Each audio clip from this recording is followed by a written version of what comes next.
दोस्तों आज की कहानी है ध्रुव तारे की कहानी। यह एक पौराणिक कहानी है। दोस्तों यदि आप मोटिवेशनल इमोशनल कहानियाँ सुनना चाहते हैं तो उसका अलग से मेरा एक चैनल है, उसको आप लोग सब्सक्राइब कर लीजिएगा। आपको डिस्क्रिप्शन बॉक्स में लिंक मिल जाएगा। सृष्टि के रचयिता ब्रह्मा जी के पुत्र शंभु, मनु के 2 पुत्र थे, प्रियव्रत और उत्तानपाद। राजा उत्तानपाद ने 2 विवाह किए थे। उनकी पहली पत्नी का नाम सुनीति था तथा दूसरी पत्नी का नाम सुरुचि था। दोनों रानियों ने राजा का वंश बढ़ाने के लिए पुत्र रत्न जन्मा था। सुनीति के पुत्र का नाम ध्रुव और सुरुचि के पुत्र का नाम उत्तम था। राजा उत्तानपाद अपने दोनों राजकुमारों को समान प्रेम करते थे, कोई भेदभाव नहीं करते थे और रानी सुनीति भी अपने पुत्र ध्रुव के समान सुरुचि के पुत्र उत्तम को बराबर प्रेम करती थी। लेकिन सुरुचि के मन में छल था, वह ईर्ष्या करती थी। वह सुनीति और ध्रुव के प्रति नफरत करती थी और उनको ईर्ष्या भाव से देखती थी।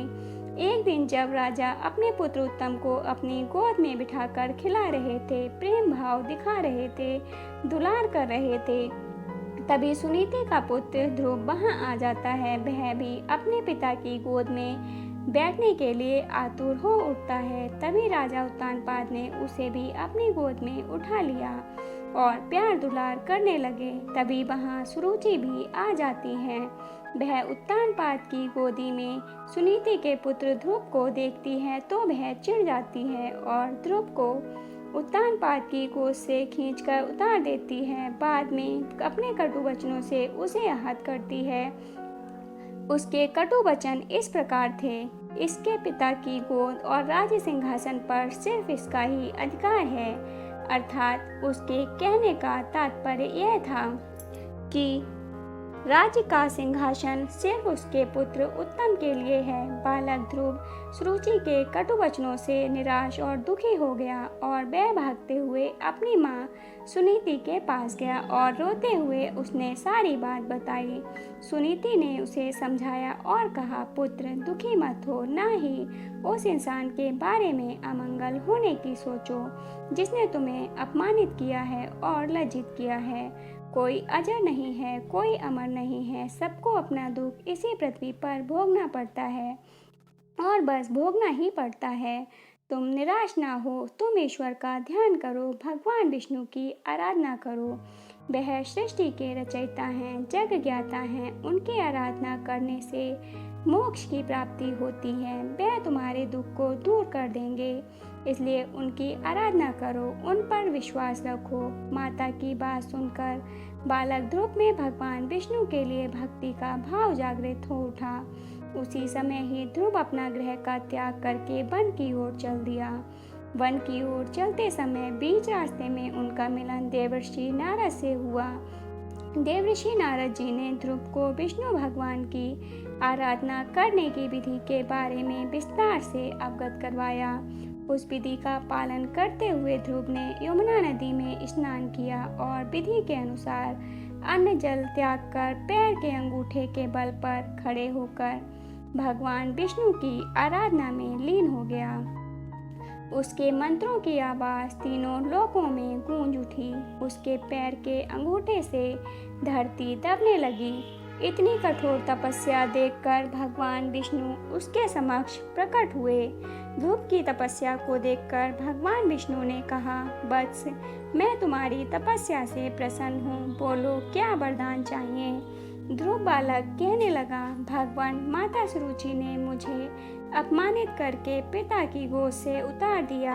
उन्होंने कहा कि मैं अपने पिता की गोद में बैठने का अधिकार नहीं रखता हूँ। माता सुरुचि की इस बात से मेरे अंतर्मन को बहुत गहरा दुख हुआ। मैं महक कर माता सुनीति के पास गया और उनको अपनी व्यथा सुनाई तो उन्होंने आपकी शरण में आने का परामर्श दिया। मैंने आपकी आराधना स्नेह प्रेम पाने के लिए की है। प्रभु, आप जगत ज्ञाता हैं, तारणहार हैं, आप तो सब जानते हैं। आपकी दृष्टि में जगत के सभी प्राणी समान हैं। पिता की गोद से उतारे जाने के बाद, माता सुरुचि के द्वारा अपमानित व लज्जित होने के बाद मैंने यह निर्णय लिया है कि मैं सिर्फ आपकी गोद में ही बैठूंगा।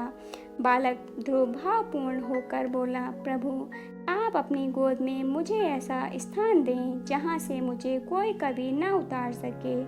ध्रुव की कामना जानकर भगवान विष्णु ने कहा, हे वत्स, तुम्हारी निस्वार्थ कामना व भक्ति से मैं खुश हूँ, इसलिए मैं तुम्हें अपनी गोद में स्थान देता हूँ।